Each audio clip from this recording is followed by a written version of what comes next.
a volta das políticas industriais como uma prioridade, porque percebeu e fez o diagnóstico de que reverter um processo de desindustrialização do Brasil deveria ser prioridade, porque isso trouxe uma série de efeitos muito ruins para a nossa sociedade, de redução da massa salarial, de empregos precários e assim por diante.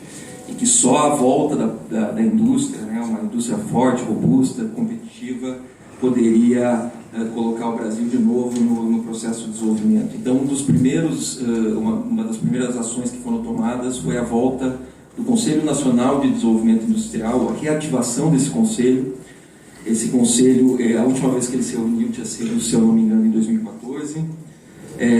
E aí, de forma bem clara, né, e coerente com aquilo que eu falei antes, como não havia mais política industrial e nem interesse em ter política industrial, ele foi simplesmente desativado, embora não tenha sido formalmente extinto.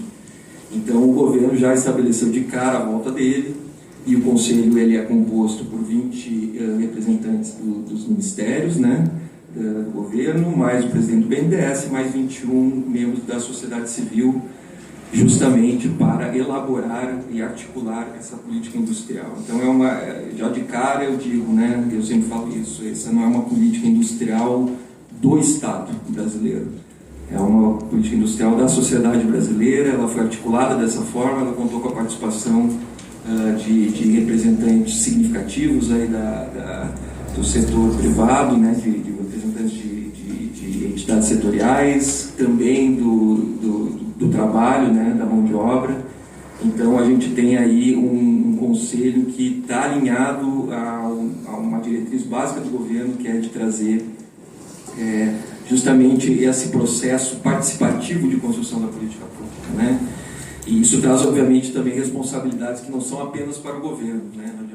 Não vai adiantar depois a gente simplesmente xingar o Estado brasileiro, e também porque cada um também tem o seu papel aí nessa retomada da indústria, né? E, obviamente, que o que está por trás disso, como eu falei, é um diagnóstico de que, primeiro, um diagnóstico externo, né, de cenário externo, que está muito claro, porque todos os países, especialmente os mais relevantes, têm adotado políticas industriais e não entraram para brincar, não, né? Entraram, como o próprio presidente falou, na casa dos trilhões de dólares, né? A China já fez isso antes, muito antes, né? Já vinha fazendo isso muito antes, talvez o caso mais ambicioso de política industrial, principalmente a partir ali dos anos 2006 em diante, e reforçou isso depois da primeira crise, né, a crise de 2008, e tanto assim que foi trazendo resultados, né? Muitas empresas chinesas começaram a disputar mercados que até então os países desenvolvidos não achavam que não seria possível, né, encontrar competidores de países em desenvolvimento. Isso gerou reações, primeiramente nos Estados Unidos, né, principalmente ali no mandato do Trump, acabou já adotando medidas ali, foi a chamada guerra comercial, né, contra a China. E interessante é que não ficou só do lado republicano, né, o lado democrata também, eles se juntaram.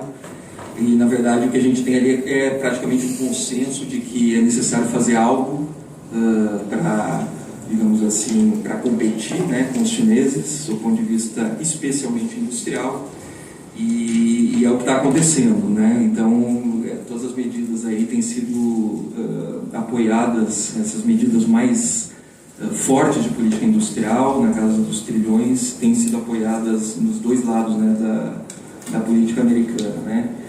Porque o que se trata ali é justamente uma questão de poder nacional, vai muito mais além, né? Uma questão geopolítica, isso tudo conta. E aí, junto disso, mais recentemente, a gente teve a própria pandemia. A pandemia escancarou de maneira claríssima a importância do Estado para o desenvolvimento tecnológico, a questão das vacinas, a questão dos equipamentos, né, protetivos, equipamentos médicos, toda a escassez, né, que se formou, a necessidade de resiliência das cadeias produtivas. Tudo isso ficou absolutamente escancarado, né? Praticamente os liberais sumiram do mundo durante esse período, porque isso mostra claramente que por trás, né, dessas políticas de desenvolvimento produtivo e tecnológico, o Estado está sempre ali, né? por mais que ele não apareça, a gente sempre percebe uma mão importante do Estado. E é muito básico isso, na verdade, porque esse tipo de, né, o desenvolvimento produtivo e tecnológico e a inovação, ela é uma atividade que tem retorno incerto.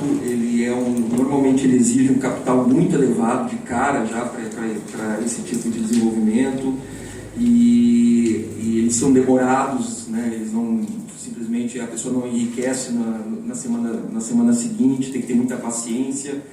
Na maior parte das vezes vai dar errado, então são muito arriscados. Mas ao mesmo tempo o desenvolvimento produtivo tecnológico e a inovação também geram benefícios sociais muito desproporcionais. Então essas duas coisas, né, todo esse retorno incerto, arriscado, etc., e demorado, e o fato de que esse desenvolvimento gera muito benefício social faz com que o investimento privado seja subótimo, né, normalmente, menor ou aquém do que a sociedade necessita, e é por isso mesmo que o Estado tem que entrar.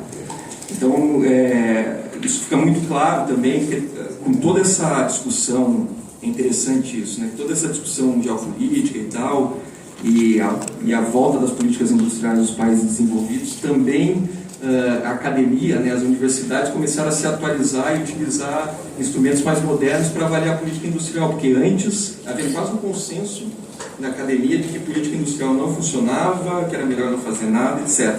Hoje o que a gente vê é justamente o contrário.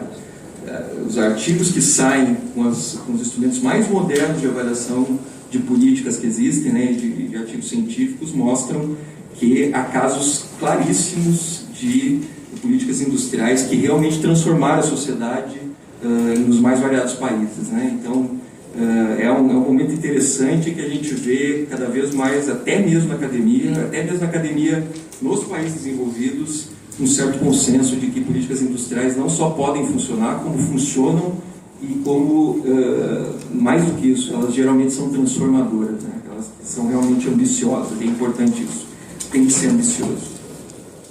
E aí, voltando aqui então, o CNDI, ele foi reestruturado, né? Ele voltou à ativa, e ele foi fundamental para que a gente voltasse a ter uma política industrial, tá? Uma coisa já de cara que a gente diagnosticou foi que seria importante que a gente trouxesse inovações, né, e baseadas em tudo que a gente aprendeu aí nos anos em que a gente implementou políticas industriais, ao que tem de mais moderno sendo discutido em termos de política industrial. E uma das coisas que a gente estabeleceu foi que a gente ia trabalhar com missões, né, grandes missões sociais. Por quê? Essas missões, elas vêm muito... Tem uma escritora que ficou bastante famosa agora recentemente, que é a Mariana Mazzucato, que defende muito essa questão de missões para as políticas industriais. E o exemplo mais claro que ela traz é a de levar o homem à Lua e trazer de volta, né, ele vivo, a missão Apollo, porque ela foi estabelecida como uma grande missão do Estado americano naquela época. E esse fato, né, de levar o homem à Lua e trazer de volta vivo, quer dizer, ele exige não somente uma tecnologia, ele exige uma gama variada de tecnologias, movimentar setores os mais diversos. Então, alimentício tem que ter uma padronização toda especial, específica para o espaço, todos os materiais, novos materiais, etc., eletrônicos, semicondutores, que tivemos justamente nessa época todo o apoio do Estado americano para que fossem desenvolvidos, muito em função desse programa. Então, essa grande missão, né, que seria estabelecer, foi no início dos anos 60, foi mencionada lá pelo Kennedy, e no final dos anos 60 foi, ou seja, quase 10 anos depois, ela foi levada a cabo.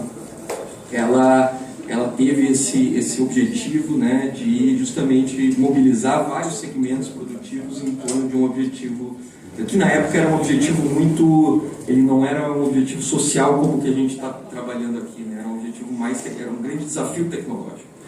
E a nossa política industrial aqui, ela se atualiza no sentido de olhar para o Brasil e dizer quais são os grandes desafios sociais que o Brasil tem, e, por meio desses desafios sociais, mobilizar a indústria e desenvolver a indústria, inclusive tecnologicamente e do ponto de vista produtivo, para que a gente possa efetivamente atingir esses objetivos sociais que são os grandes mobilizadores, né, da nossa política industrial. E também, obviamente, que isso arrefece um pouco críticas usuais à política industrial, no sentido de que são muito focados em determinados setores, e que esses setores normalmente são muito influentes em Brasília, e eles conseguem, né, enfim, as suas benesses, etc., que há muito mito em torno disso, mas, enfim, essa lógica de atuar em torno das emissões acabou sendo uma das primeiras decisões que a gente tomou e, a meu ver, uma decisão bastante acertada, né? Então, são 6 missões, né? É importante eu salientar aqui quais são elas. A primeira delas é cadeias agroindustriais sustentáveis e digitais para a segurança alimentar, nutricional e energética. A gente sempre fala, então, que o PARA, que vem depois do PARA, é muito relevante, que são justamente os desafios sociais. Complexo econômico industrial da saúde, resiliente para reduzir as vulnerabilidades do SUS e ampliar o acesso à saúde no Brasil. Infraestrutura, saneamento, moradia e mobilidade sustentáveis para a integração produtiva e o bem-estar nas cidades. Transformação digital da indústria para ampliar a produtividade. Bioeconomia, descarbonização, transição e segurança energéticas para garantir os recursos para as futuras gerações. E, por último, tecnologias de interesse para a soberania e defesa nacionais. Tá? Então, tendo essas missões, os próximos passos foi estabelecer dentro dessas missões quais eram os objetivos específicos de cada uma dessas missões. Se vocês olharem lá a resolução número 1 do CNDI, que estabelece esses objetivos específicos, vocês perceberão muito esses objetivos específicos voltados ao desenvolvimento produtivo e tecnológico. Acho que isso é central, né, na política industrial. A ideia de resiliência que vem, né, e se tornou forte com a pandemia também é muito importante. O adensamento produtivo, tudo isso que a gente foi perdendo ao longo do tempo, né, a gente foi criando buracos na nossa estrutura produtiva. Então eu diria que, se a gente olhar para os objetivos, a gente vê esses objetivos como objetivos principais, né, esses princípios como princípios principais. Mas a gente tem outros, né, de inclusão socioeconômica, de produção de trabalho decente e assim por diante, né. Então essa é uma política que tem, olhando para o social, a gente tenta mobilizar a indústria e fazer da indústria um meio para atingir os nossos objetivos, tá? Então, dito isso, essa é de uma maneira mais teórica, né, e como ela está arquitetada, essa política industrial, que foi chamada de Nova Indústria Brasil, que também é chamada informalmente de política de neoindustrialização, né. A gente tem algumas medidas já, algumas não, são várias medidas e ações já, e políticas, já, programas já estabelecidos. Eu vou citar alguns deles aqui que eu acho que são mais relevantes. O primeiro, o presidente aqui já mencionou, que é a questão do financiamento, né? O pacote aí, digamos, de 300 bilhões de reais, né, que foi anunciado, que contempla ali linhas do BNDES, da FINEP e da Embrapi também, né? Então esses 300 bilhões para 4 anos. Interessante que gerou uma reação na mídia negativa, já de cara, mas e o impacto sobre, né, a responsabilidade fiscal e etc. E eu estou como presidente aqui, Jamal, no sentido de que, na verdade, é muito menos do que a gente deveria ter para incentivar a indústria, né? A indústria é simplesmente, isso é fato estilizado, como a gente fala, né, na academia. Simplesmente não tem como a gente se desenvolver sem uma indústria forte. Não tem como. Então a gente precisa, sim, a gente não pode medir esforços e a gente precisa lutar por recursos sempre para desenvolver a nossa indústria, para torná-la competitiva, porque esse é o único caminho, é o único caminho que tem sido visto historicamente para que a gente desenvolva o nosso país, né? Inclusive, do seu ponto de vista, a CNI, inclusive, Samantha fez um levantamento sobre o impacto em termos de subsídio, né? Então, assim, se a gente tem 300 bilhões de reais, quanto que é subsídio mesmo do Estado, né, nessas linhas, e comparando isso, por exemplo, com o Plano Safra, né? E mostra que o Plano Safra tem quase 4 vezes mais subsídios implícitos na sua política de financiamento do que a política industrial, e aqui eu não estou, obviamente, fazendo nenhum juízo de valor em relação ao agro, se é merecido ou não é merecido. Essa não é a questão é que a indústria acabou ficando, né, com muito menos subsídio implícito, né, e como eu falei no início, o Estado é fundamental, o apoio do Estado é fundamental, e mesmo assim gerou a reação que gerou, né, na nossa mídia. Então parece que às vezes o debate está um pouco deslocado, né? Mas enfim, essa foi uma linha, né, que se chama Plano Mais Produção, que é a parte de financiamento da nossa política industrial. O próprio presidente Mercadante do BNDES falou ontem, se eu não estou enganado, que pretende acelerar, né, pisar no acelerador e inclusive aumentar esses recursos que estão à disposição, tomara que seja possível, e terá o apoio do MDIC para isso. Outro instrumento que eu acho relevante, vou trazer alguns exemplos de instrumentos diferentes de política industrial que eu acho que são relevantes, né? O segundo diz respeito a compras governamentais. Na pandemia foi fundamental, né? As vacinas não teriam sido desenvolvidas e disponibilizadas de forma tão rápida se não houvesse o Estado dizendo, olha, mesmo que não dê certo esse desenvolvimento dessa política, eu garanto que eu vou comprar. Pode dar errado, mas eu vou comprar. Então, vá lá e desenvolva essa vacina. Não fosse isso, certamente não teríamos vacinas na velocidade que a gente teve, né? Esse desenvolvimento tecnológico absurdamente rápido que a gente teve, que salvou muitas vidas, né? Então, esse é um instrumento que a gente está colocando bastante fé, que vai ser um instrumento relevante, justamente porque a gente tem um novo PAC, né? O novo PAC está prevendo aí, entre recursos públicos e privados, 1,7 trilhão de reais. E dentro do novo PAC, a gente, inclusive a nossa secretaria lá, que faz a Secretaria Executiva, a gente tem o Comitê Interministerial de Inovação e Aquisições do PAC, que é justamente para estabelecer medidas de conteúdo local e de margem de preferência sobre essas compras, né? Então a gente quer utilizar desse poder de compra do Estado justamente para adensar a nossa cadeia produtiva, né? Para a gente dizer, não, tudo bem, o Estado vai construir essa ponte, vai construir esse hospital, mas uma parte disso tem que ser produzida aqui no Brasil, por empresas brasileiras e assim por diante. Esse é um instrumento poderosíssimo, que tem sido utilizado também em vários países. Os Estados Unidos não tem receio nenhum. Agora, no State of the Union do Biden, o Biden disse isso claramente, vai comprar e tem que ser americano. Tem que ser americano e ponto final. Eles não têm vergonha nenhuma de dizer isso, e às vezes parece que a gente tem aqui no Brasil, né? Pois é.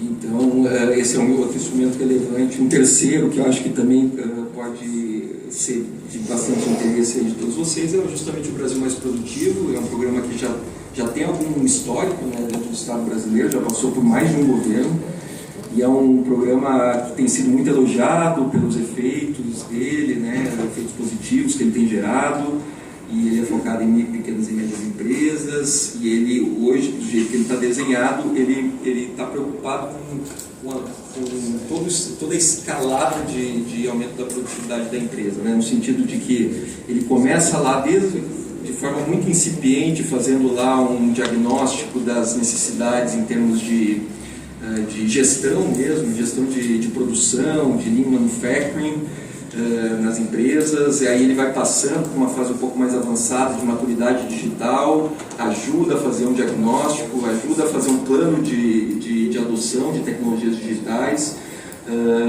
e dá crédito, né, por meio do BNDES, da FINEP, para que essas empresas adotem esse plano, né, de digitalização da sua empresa. E numa última fase, aí um pouco mais avançada, a gente tem também o desenvolvimento da tecnologia digital, onde o BNDES também entra em Embrapi também, fazendo projetos mais específicos e aí mais complexos do ponto de vista tecnológico, e também fazendo a sua difusão para as empresas que, obviamente, têm maior maturidade digital, né? Então, esse também são 2 bilhões de reais que foram previstos, e a gente também está lutando para que a gente tenha mais recursos à disposição também. É um programa bem elogiado, né?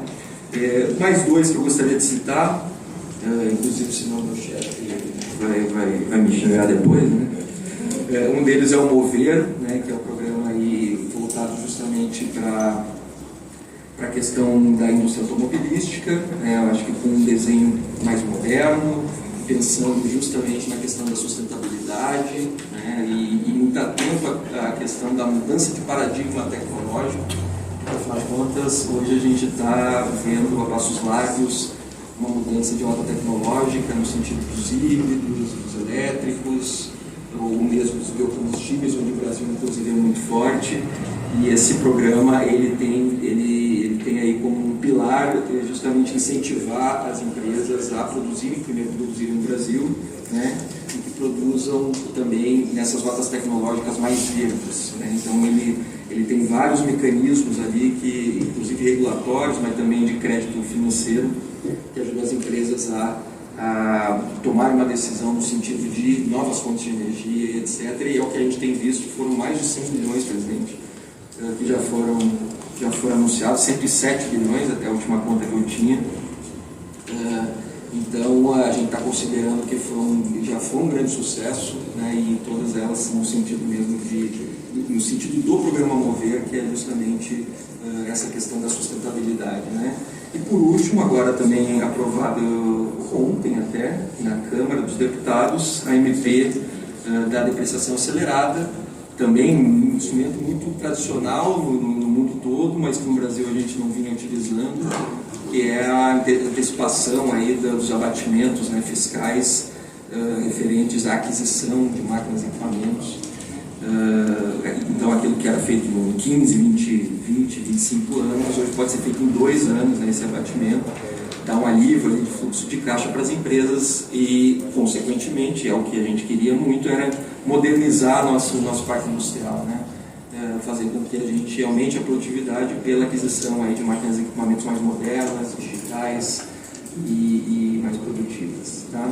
Então, assim, acho que de uma maneira geral é essa, só falando de 2 próximos passos que eu acho que são relevantes aqui para que todo mundo esteja na mesma página.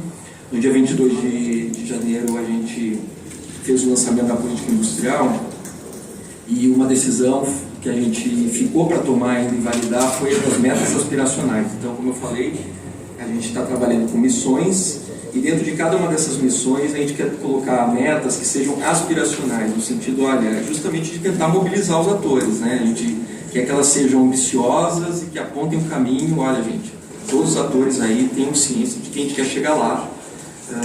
E aí, enfim, que todos trabalhem nesse sentido e depois, inclusive, possam ser responsabilizados por isso.